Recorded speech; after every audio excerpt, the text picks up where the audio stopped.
Pesta rakyat pernikahan Kaisang Pangarep dan Erina Gudono yang ramai menarik perhatian publik nyatanya juga tak luput jadi sasaran copet pada Minggu 11 Desember 2022. Seorang perempuan parubaya yang ingin melihat kirap pengantin Kaisang dan Erina harus mengalami kejadian tak mengenakan karena jadi korban copet.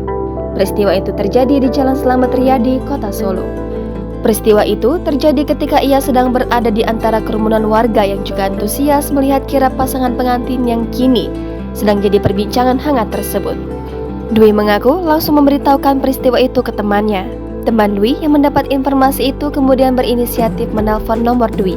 Benar saja, sesaat setelah ditelepon, temannya kemudian mendengar suara nada dering HP milik Dwi. HP itu dipegang seorang laki-laki yang masih berada di dekatnya. Dia kemudian melaporkan kejadian itu ke pihak keamanan.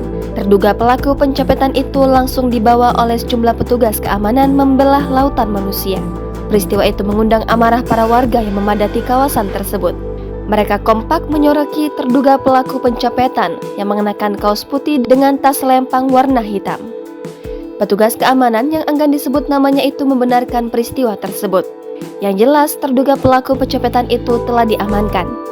Diduga orang tersebut beraksi dengan sejumlah komplotan, sebab korban mengaku melihat sejumlah orang yang bersama dengan pelaku.